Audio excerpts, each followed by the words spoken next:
de l'âme immortelle qui est là comme comme un truc dans le ciel. Mais dans le sens que ce que nous avons fait dans notre vie et pour les autres, il y a des choses qui resteront, même si notre nom sera oublié, toutes nos bonnes actions, quelque part, entreront dans l'histoire et nous rendront immortels par les chaînes de causalité qui résulteront de nos idées et nos actions. Donc, mais la première chose pour amener les gens à réfléchir sur leur immortalité, c'est déjà les faire réfléchir sur leur mortalité. C'est la dialectique qu'ils ont choisie à l'époque. Hein. Je dis pas que... Mais c'est... Donc ça c'est... Alors...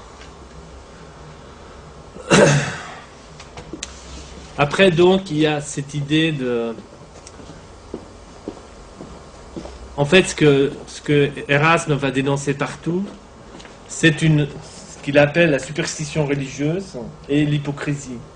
Parce que donc à l'époque, ce qui se passe, ce qu'il faut savoir, c'est que, par exemple, il y a la culte de reliques. Par exemple, entre Gand et Bruges, il y a eu des guerres pour les reliques. C'est-à-dire que les moines de Gand, ils allaient à Bruges, dévaliser une église, ils volaient les reliques, des caisses avec les os, je sais pas moi, à l'oreille ou le nez, d'un saint ou un bout de bois. Ils ont calculé que, par exemple, il y avait des bouts de bois de la croix du Christ. Mais aujourd'hui, si vous prenez tous les bouts de bois qui prétendent être la croix du Christ, vous remplissez un super tanker pétrolier. Tellement il y avait du bois, c'est une croix. Du crucifix, une croix de 3000 mètres de haut. Énorme. Donc c'est du toc. Parce que qu'est-ce qui se passait, c'est qu'une église qui avait les reliques, ça attirait les pèlerins. Les pèlerins venaient. Évidemment, les pèlerins, quand ils arrivaient, ben, ils payaient. Ils achetaient des indulgences, ils devaient cracher dans le bassinet. Donc c'était tout un commerce. Et même, on le voit en France, avant la Révolution française, mais 80% des terres agricoles de France appartenaient à l'Église. Donc au moment où il y a une famine, pendant la Révolution française, les gens allaient casser les églises, parce qu'ils allaient attaquer le patron. C'était pas parce que c'était... C'est pas parce que c'était religieux ou parce que c'était Dieu. C'était... Donc nous, on a du mal parce que on est dans un... On a déjà quelque part en nous le modèle laïque français où il y a la séparation de l'État et de l'Église. Et là, c'est tout à fait le contraire. Donc il y a une hypocrisie, des gens qui prétendent croire en un tas de choses et qui en réalité sont complètement cupides, vivent dans la corruption et dans le péché. Et donc Erasme, par rapport à ça, c'est vraiment aller faire la vie commune, c'est-à-dire pas de quartier pour ces gens-là. Donc Erasme dit, lui ce qu'il dit, il dit, moi, ce que je défends, c'est pas le christianisme, je défends, c'est la philosophie du Christ. C'est un terme qui reprend de Lorenzo Valla. Il dit, la philosophie du Christ est plus dans notre sensibilité que dans les syllogismes, plus dans la vie que dans la discussion. Elle est plutôt une intuition qu'une érudition, une inspiration qu'une raison. Nul n'a le droit de ne pas être pieux, et j'ajouterai avec audace qu'il n'est permis à personne de ne pas être théologien. Parce que tout le débat à l'époque, c'est de dire, il ne faut pas que les simples gens puissent lire l'Évangile, de toute façon ils ne comprendront pas. Et nous, on est là pour leur expliquer, parce qu'il y a cette position des moines et des prêtres qui en fait ont le monopole du savoir sur les questions spirituelles. Erasme dit, attends, si le christianisme existe, dire, Jésus il n'est pas maso, c'est-à-dire s'il a lancé son message, c'est pour que tout le monde, même les gens les plus simples, ce qui est le plus simple, évidemment les gens les plus simples sont capables de le comprendre, on n'a pas besoin de... Donc il le dit là, il dit, ce qui est le plus conforme à la nature pénètre plus facilement dans les âmes. Or, qu'est-ce que la philosophie du Christ, cette philosophie que le Christ lui-même qualifie de renaissance, que le retour à une nature bien établie. C'est toujours l'idée que l'homme, en fait, est bon, mais que bon, il faut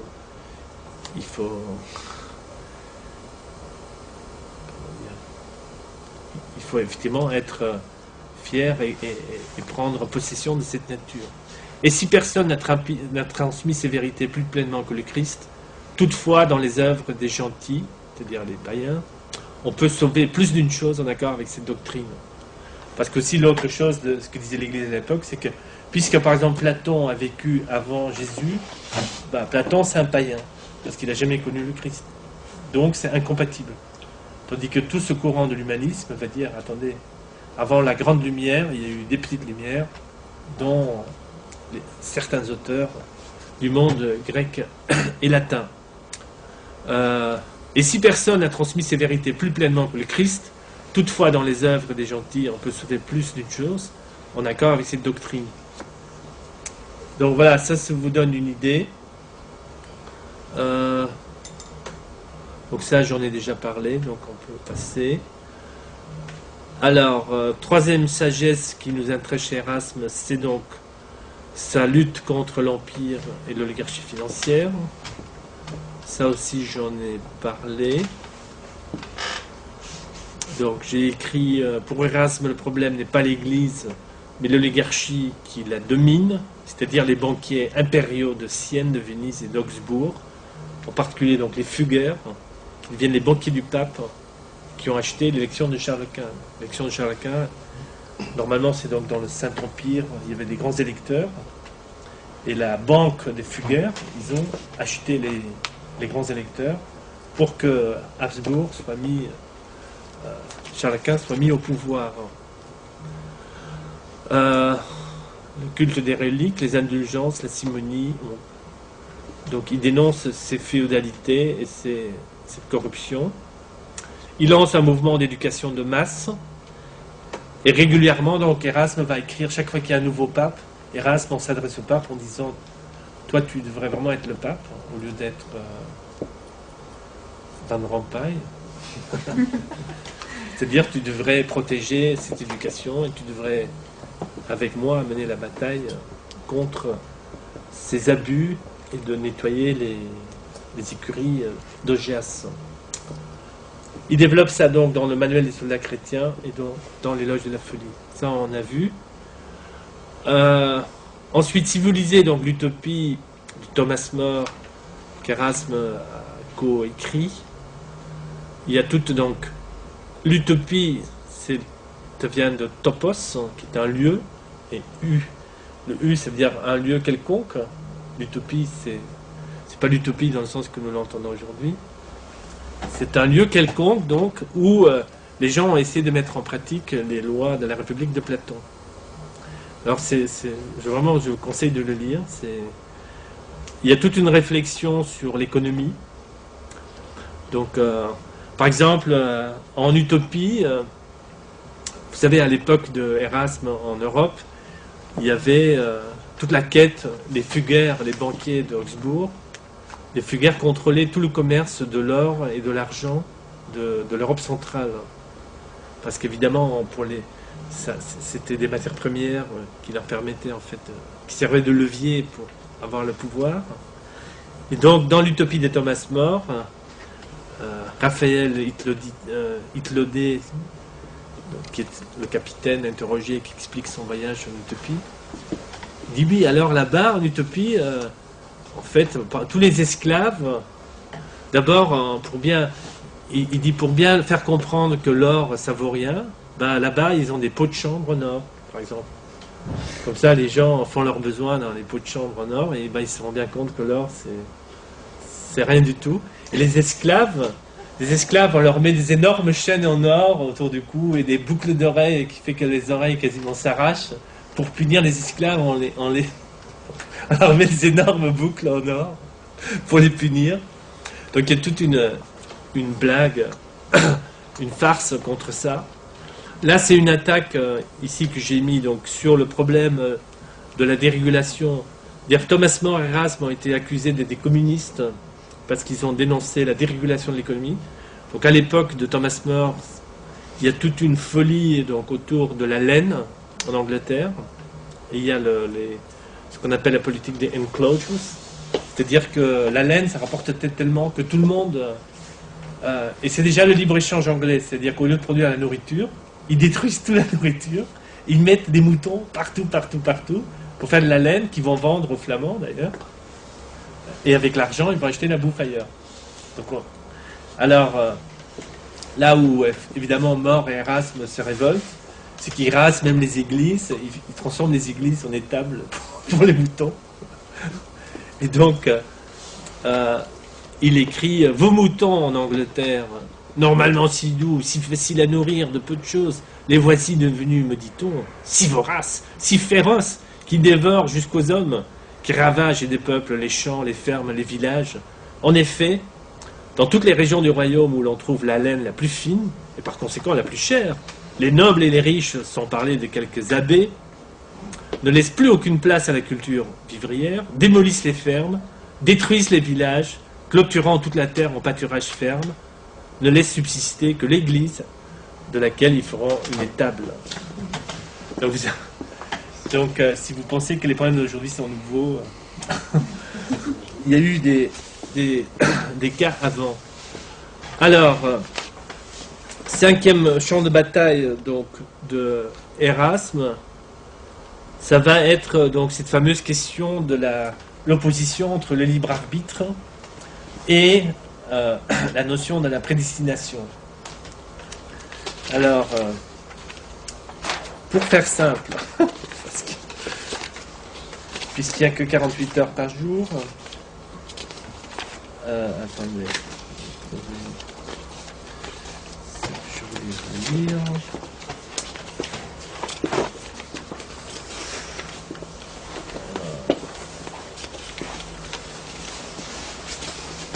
Voilà.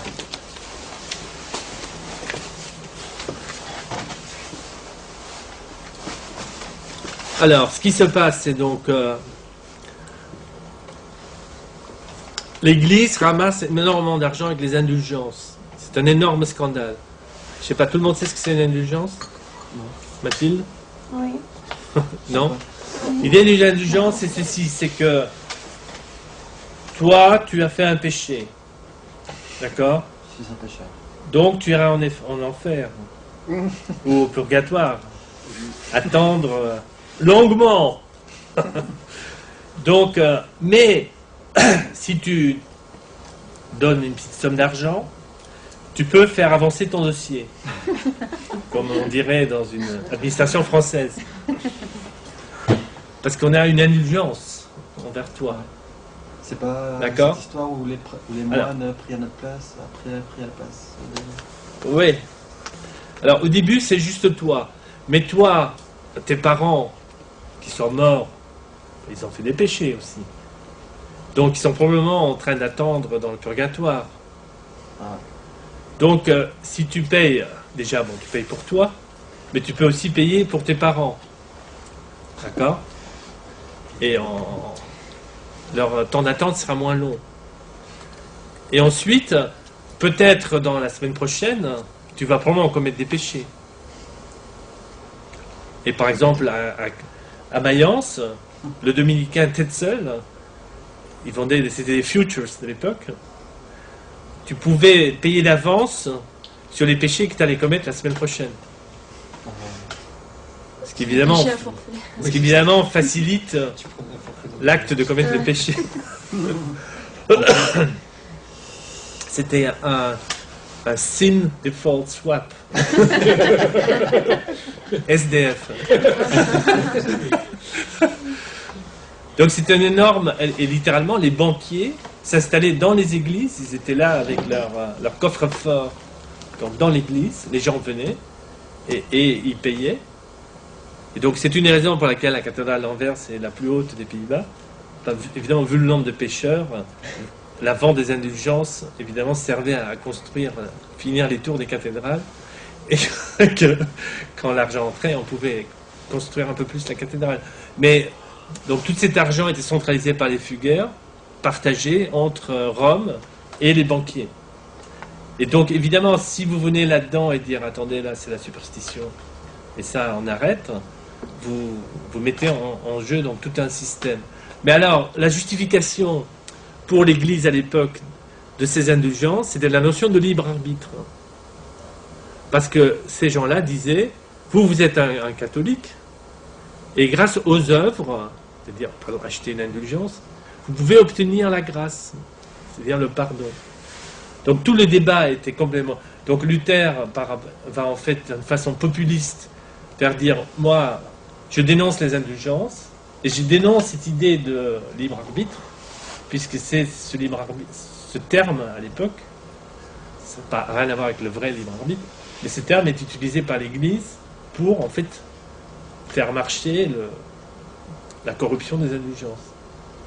Donc évidemment, Erasme se trouve dans une très difficile position, parce que s'il défend le libre arbitre, on va lui dire, mais alors tu donnes ta bénédiction aux indulgences. Et s'il attaque le libre arbitre, on va dire, alors tu es avec Luther. Donc il se trouve entre deux factions et tout coincé. Donc Erasme va lire évidemment les textes dans l'Évangile, et il y a à boire et à manger dans l'Évangile, il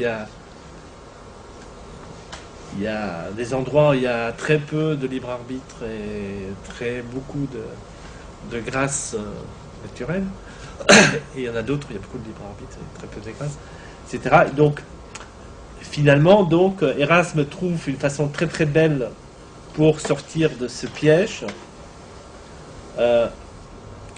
parce qu'il dit, bien sûr, le libre arbitre existe. D'abord, le libre arbitre existe parce que si tout ce que l'homme fait, il le fait parce que Dieu l'a décidé, à ce moment-là, le bien et le mal n'existent plus. Puisque si quand l'homme fait le bien, c'est pas l'homme, mais c'est Dieu, le jour où il fait le mal, il n'est pas responsable non plus. Donc cette idée de prédestination totale est très très néfaste et très dangereuse, parce qu'elle émine la notion du bien et du mal. Ça, c'est le premier problème. Ensuite, bien sûr, il dit qu'il faut définir une proportion entre ce qui vient de la grâce et ce qui vient de l'homme lui-même.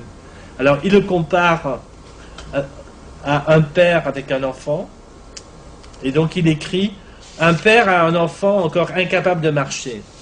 L'enfant tombe, le père le relève, tandis qu'il fait des efforts n'importe comment pour se remettre debout. Le père lui montre un fruit placé en face. L'enfant se démène pour accourir, mais à cause de la faiblesse de ses membres, il aurait vite fait de s'écrouler à nouveau si le père ne lui tendait la main pour le soutenir et ne diriger sa marche. Ainsi guidé par son père, l'enfant parvient au fruit que le père lui met dans la main, très volontiers, comme récompense de son parcours. L'enfant ne pouvait se relever si son père ne l'avait ramassé. Il n'aurait pas vu le fruit si son père ne lui avait montré. Il ne pouvait avancer si son père n'avait constamment aidé ses faibles pas. Il ne pouvait atteindre le fruit si son père ne lui avait mis dans la main.